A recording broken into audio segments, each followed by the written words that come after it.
পোশাক শিল্পের পর এবার জাহাজ নির্মাণ শিল্পেও সাফল্যের পথে এগিয়ে যাচ্ছে দেশ। একদিকে জাহাজ নির্মাণ শ্রমিকদের যথেষ্ট দক্ষতা, অন্যদিকে শ্রমিকদের স্বল্প মজুরি এই শিল্পকে আরও সম্ভাবনাময় করে তুলেছে। আর সেই খাতকে নতুন রূপ দিয়েছে মেড ইন জিঞ্জিরা। নাম শুনলেই অনেকে চমকে ওঠে। কি না তৈরি হচ্ছে এখানে?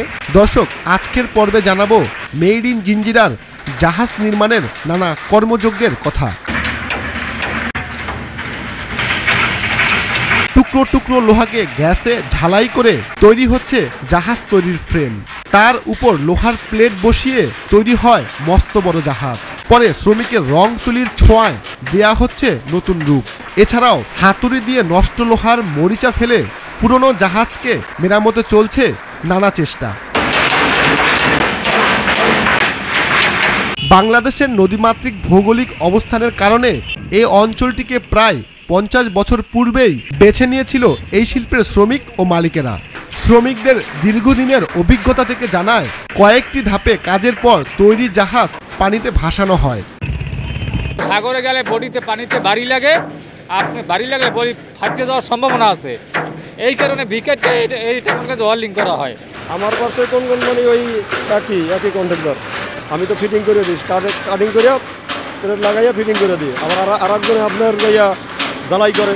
বাংলাদেশের যত পরিশ্রমের যত নিশ্চয় কাজ আছে, সবগুলো নিষ্ঠা কাম হলো এই যে রঙের কাজ।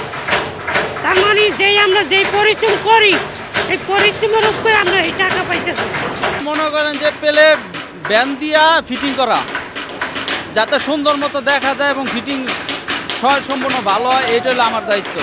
মাত্র কিছুদিন আগেও জাহাজ কেনার জন্য ধনী দেশগুলো ছুটে গেছে চীন, জাপান, মালয়েশিয়া কিংবা কোরিয়ার কাছে। কিন্তু এখন বাংলাদেশের জাহাজ তৈরির প্রতিষ্ঠানগুলোর দিকে ঝুঁকছে পশ্চিমের দেশগুলো। এদিকে কেরানীগঞ্জের শতাধিক ডক দেশের বিভিন্ন জায়গায় ছড়িয়ে ছিটিয়ে পড়ায় মেড ইন জিঞ্জিরার চিত্র পুরোটাই উল্টো। একসময় মেড ইন জিঞ্জিরার এই শিল্পের ছিল সোনালী অতীত, যা এখন পুরোটাই ভাটা পড়েছে। সেই গৌরব উজ্জ্বল অতীত ফিরিয়ে আনার কথা জানান ডক মালিকেরা। আমাদের বাংলাদেশের নৌ শিল্পটাই ছিল প্রধান। কাঠের নৌকা থেকে বাদামালা পাল তোলা নৌকার পর থেকে স্টিল বডি এবং সমস্ত ইঞ্জিন চালিত এইখানে জন্ম। পুরো বাংলাদেশের জন্মস্থানে কেরানীগঞ্জ, কালীগঞ্জ। তো এই শিল্প আর এই শিল্প নাই।